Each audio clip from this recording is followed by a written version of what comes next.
And we'll say the bracha. Welcome, everyone. Baruch atah Adonai Eloheinu melech haolam asher kitshanu b'mitzvotav v'tzivanu la'asok b'divrei Torah. Amen. Amen. And here we go. I'm not sure that we did this verse yesterday, but it's fine. It's a short verse. I think we did Yeah. 45.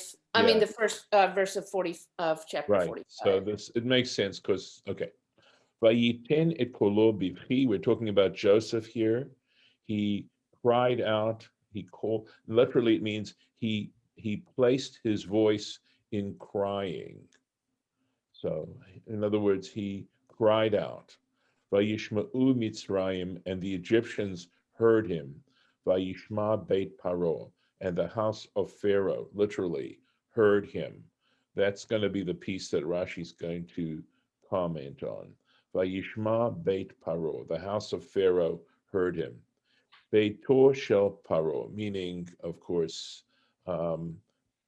Pharaoh's household, his servants, and the children, the inhabitants of his home, his house. The Ein Ze Lashon Bait Mamash. This isn't literally a house, Ela Kamo Beit Yisrael, but it's similar to the house of Israel, meaning that when we talk about the house of Israel, we're talking about the household. Beit Yehuda, likewise, the house of Judah, referring to the people. And there's this French word, and I'm not even sure how one might pronounce this. Megned, I don't know. So people, Maisonde. No, it's MESNEDE. So Mayned. okay. Old French is different. MEN, you're saying? Is that the way it's pronounced? MESNEDE. So it's probably, I'm sure it's related to Maison, But but it it's could be, not but Maison. May we know means ours, our something. Well, but not And necessarily. Ned, it No, could no, be no, no, no, two. no. It does not. How do you, I mean, it doesn't in French. Are you talking about Old French? You're saying MES? No, I'm talking about modern French. No, Mes ours amis. is new. Nope, nope. Nous means we. May No, means ours. When you say no, mes amis, you mean no, our that means friends. that means Yeah, mine, not yeah, ours. yeah. It means Okay. mine, and it's plural. Yeah, My my plural. these. Correct, correct. Right. Yeah. So So my Ned, something like that. I don't know. no, I think it's related to the word maison. The M, the S, and the N are there. Mm. Okay. I'm too ignorant about this to really argue over it. Or maybe I should say I'm sufficiently ignorant about it that I can argue over it. So, Vayomer Yosef el Echav, and Joseph said to his brothers, Ani Yosef, I'm Joseph. Yeah, our is notre. Yeah, Notre, that's it, like Notre Dame, right. Yeah. But May refers to a plural, it's my plural something. Yeah, but I don't think that's what I this don't know, is. something, I don't know why I have a feeling. Okay, I think, yeah, maybe, and maybe Notre with an S at the Because end, then it's a it would have plural. an S at the end of Correct. the word. That's what I was saying. We were saying it over each other. So I don't think it has anything to do with I think it has to do with maison. Okay. Ha'od avichai, is my father still alive? V'lo yachlu echav la'anot oto, and his brothers were not able to answer him.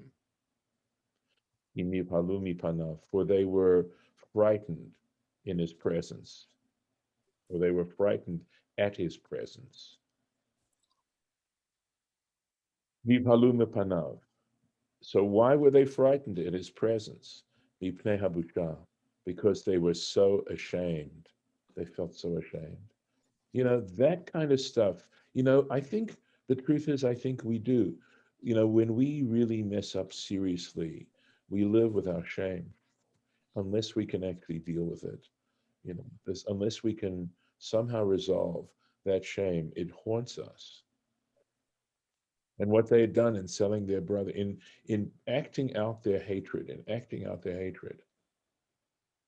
was going to leave them with this stain all this time. But what's so beautiful about this, what I find so touching, is that Joseph doesn't have a trace of anger towards them or any desire to revenge. And we get to why. How does Joseph get to that place? Vayomer Yosef Elechav. Joseph said to his brothers, Geshuna Eli, approach me, please. vaYigashu, and they approached him. Vayomer, and he said to them, Ani Yosef Achichem, I am Joseph, your brother. Hashem, look at this. Hashem Rechartem Oti Mitzrayma, whom you sold to Egypt. He's not ignoring it, but here, look at it. He goes straight on. Let me see if there's a Rashi on this. Okay. Rabbi, before you go on to the Rashi, I just want to quickly mention I did look up Mayned, and it's related to the word menial and to the word mansion, and Okay, it means household. great. Did you look this online? Yes. Okay, cool, cool. Thanks, Lauren. Thank you for doing that.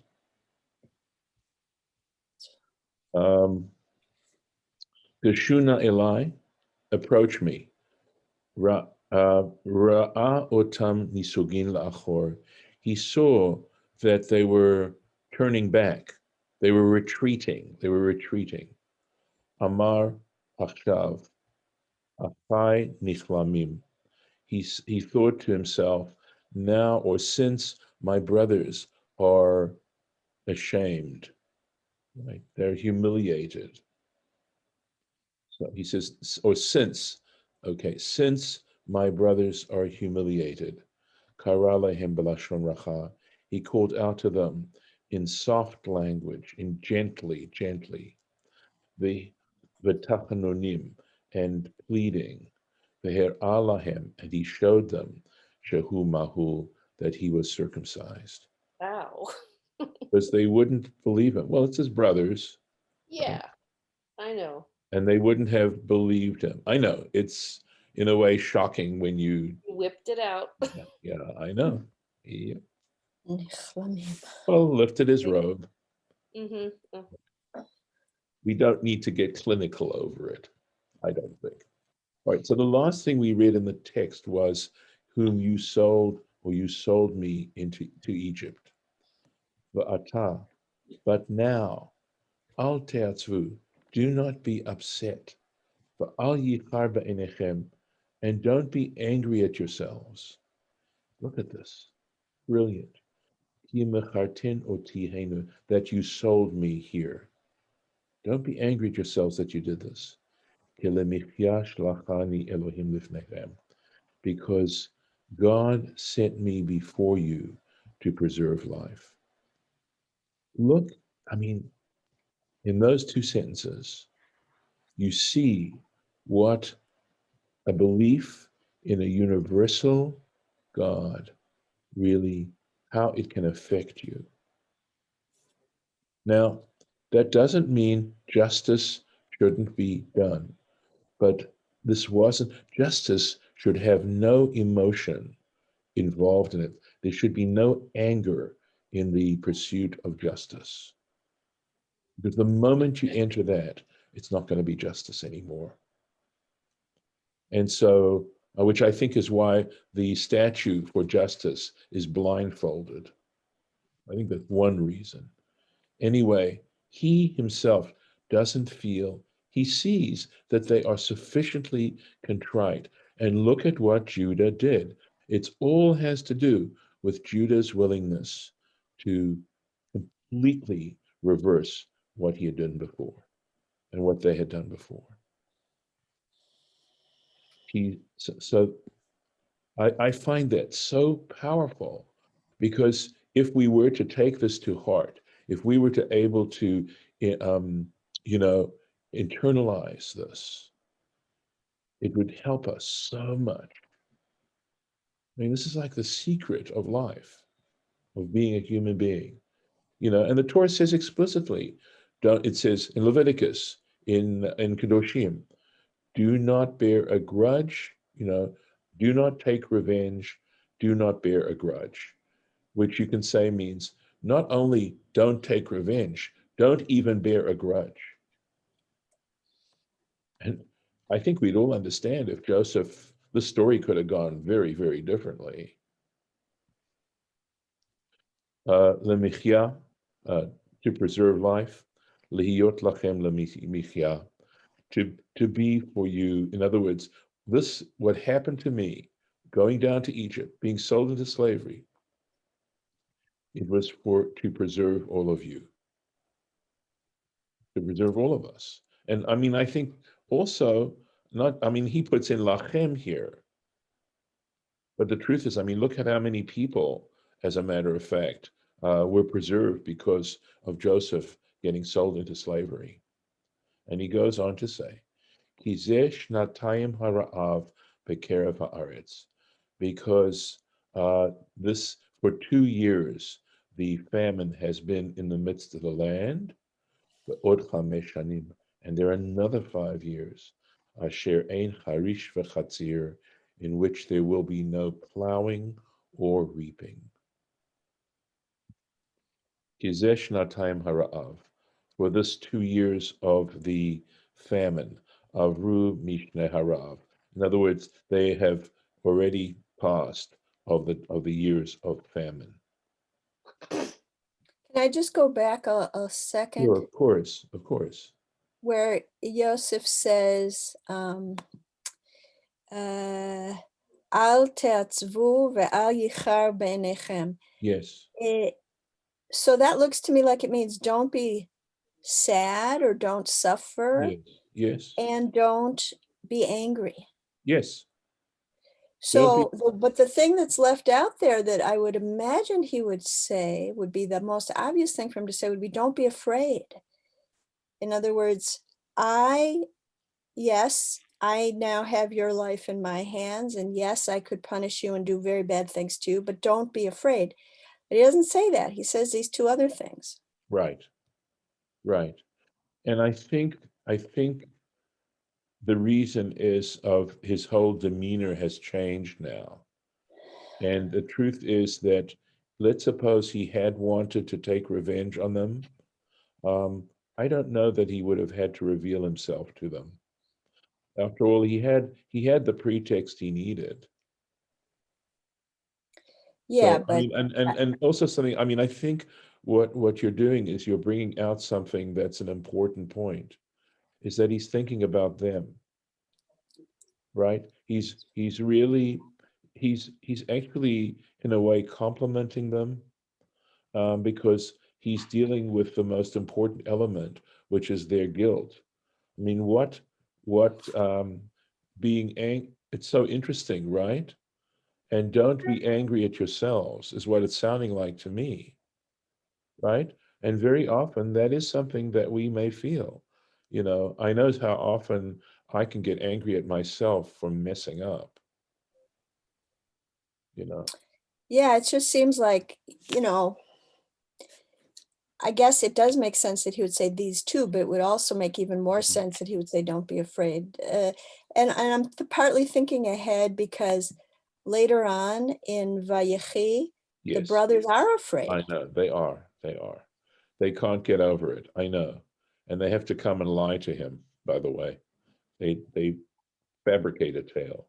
Mhm. And it's sort of interesting. I think he cries when they do this, that they should think that he would even think of taking revenge on them. You know, now that the daddy's passed on. Yeah. They kind of already did, but Say they that. didn't know it. What's With that? playing around with, oh, bring me your younger brother, and the story, and just, the whole fabrication beforehand of the, of him being in control of them. He's already done that.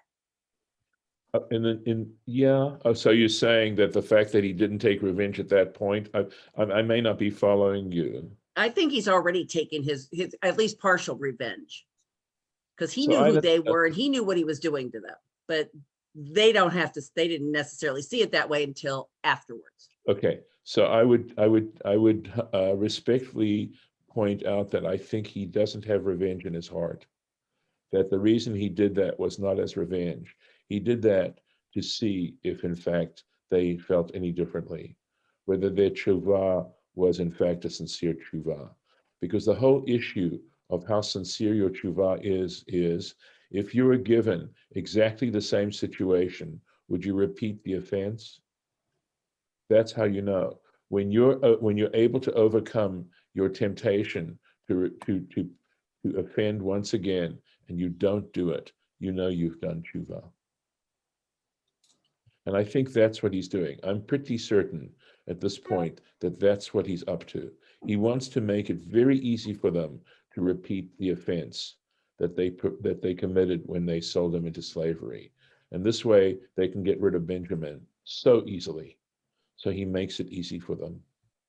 And they don't do it. And not only do they not do it, but Judah is willing to himself act as his slave because he doesn't want to see his father, basically go to the grave in sorrow.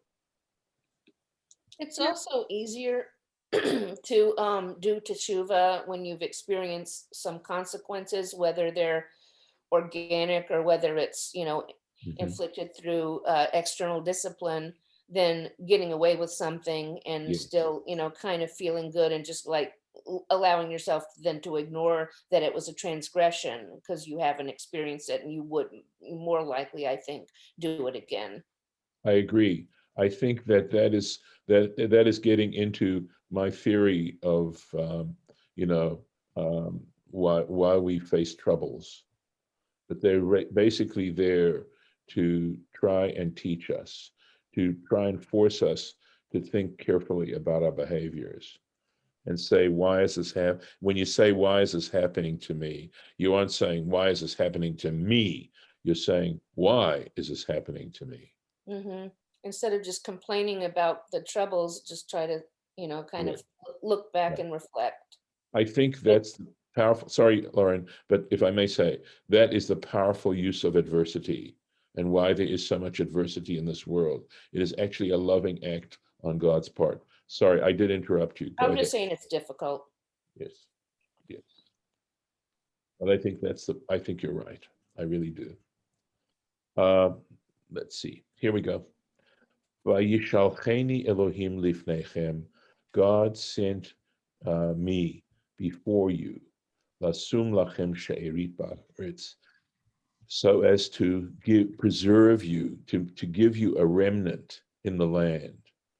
Lachayot lachem lefleita gdola, and to preserve you for a great pleita is a remnant, right? She'erit and pleita basically are, palit is like a refugee, something like that. So we talk about, the ones who were left, but she'erit has the same meaning.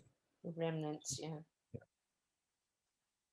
So, but this whole conversation is just so amazing. And then he moves on, va'ata. So now, lo atem shlachem. So he reinforces the point. Lo atem shlachtem otihena. You were not the ones who sent me here, ki Elohim, but rather God. And by the way, when we use the term Elohim as opposed to Adonai, the implication is justice. That it has to do with justice. Vayasimenu la'av leFaro, and he made me, literally it says, a father to Pharaoh. Of course, patron, right? Well, and then, by the way, this would bear out the avrech that was said before, where he says it, Ula Adon lachol beito, and as Lord over his entire household. Umoshel b'chol Eretz Mitzrayim, and the governor, the ruler of all the entire land of Egypt. Amazing. I mean, you could of course argue that it's easy for Joseph to say that now that he's in this kind of position. But I feel like he's saying this out of a sense of appreciation and a sense of, that is to say, the appreciation of God's greatness and grandeur. And And I also again, think that yeah, he believed in his dream yes, so that in his yes, darkest moments, he knew he had something to look forward to and that he would rise again. yeah, you'd hope so. You'd hope so, for sure. I mean, that's part of the beauty of what's so marvelous about the story is that his telling those dreams to his brothers reinforced their hatred of him and simply pushed them even further and further to wanting to get revenge on him. But They, had that not happened, right, he wouldn't be in the position. correct. And he understands that. He's able to take the long look. Take the long look.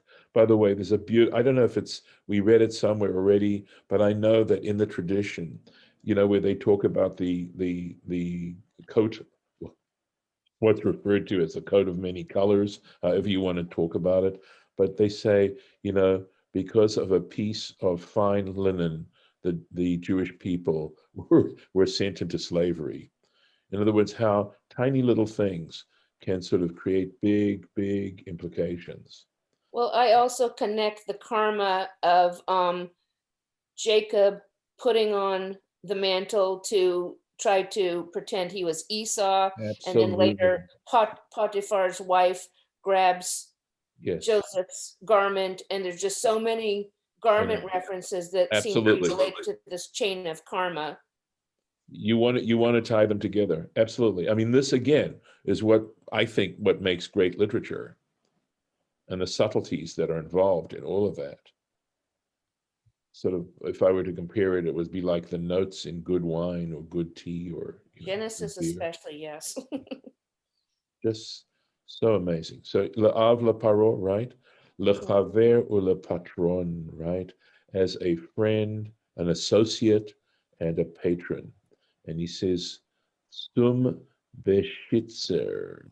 That means for again, beschitzer is not one that I know, a Yiddish word, but they have the Yiddish word, right? Patron, same idea. So presumably that's what beschitzer,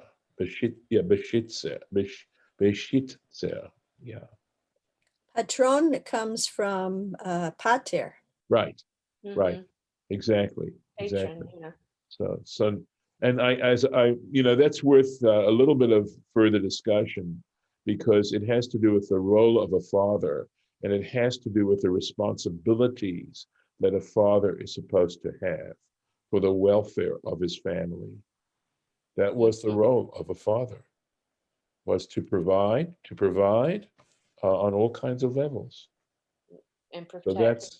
and beschitzer may mean provider. I'm going to guess, but from the little bit of German that I do know, it makes sense. Provider. By the way, that's the last of Joseph Mann's trilogy, Joseph trilogy. I think the last one is called Joseph the Provider. I don't know what it's called in German. So take a few more verses.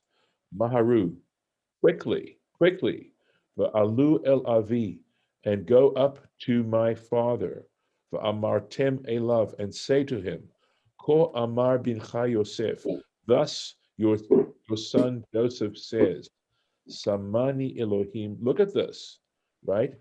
God has made me, the Adon Lachol Mitzrayim, as the Lord over all Egypt.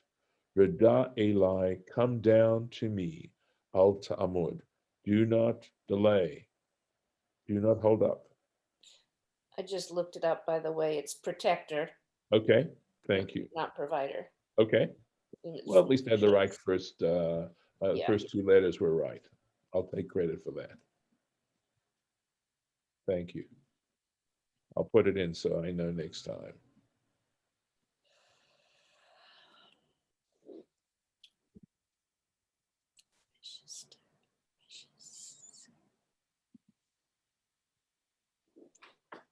Thanks, Lauren.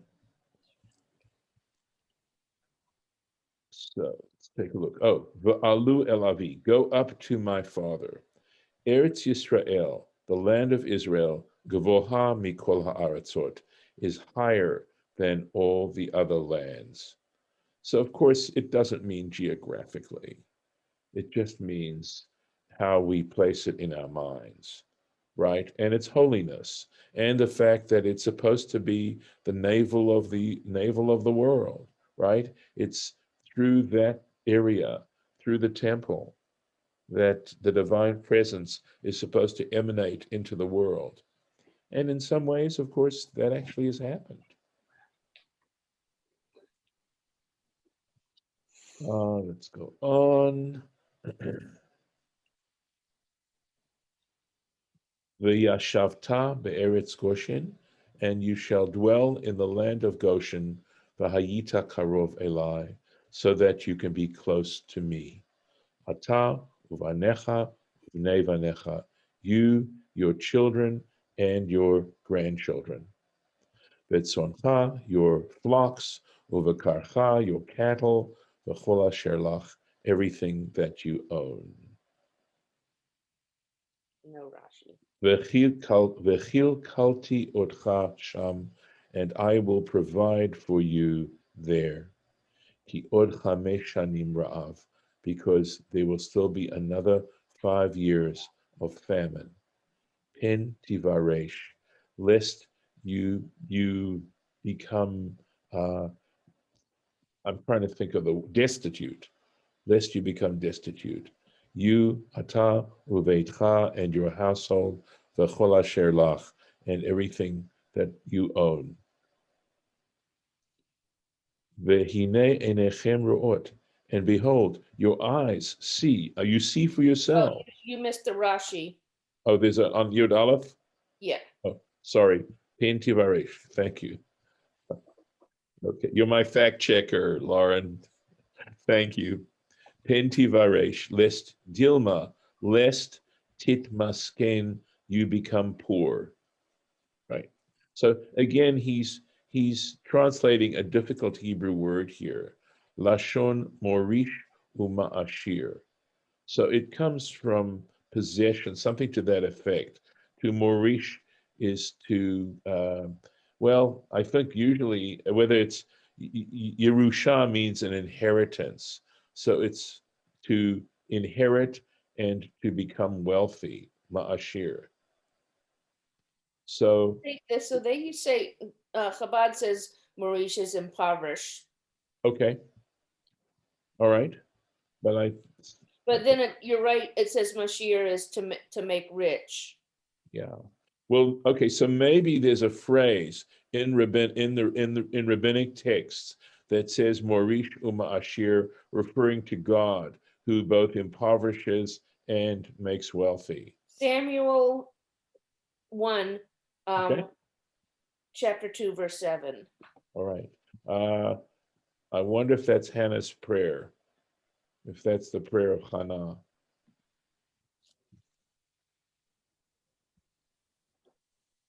So the next one has 2 Rashis and it's almost Okay. time, but Yeah.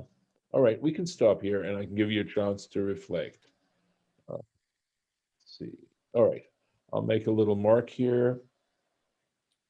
it's interesting because what I was thinking about is he's offering them help and protection for the rest of the life of the family as long as it seems to be as long as he's around.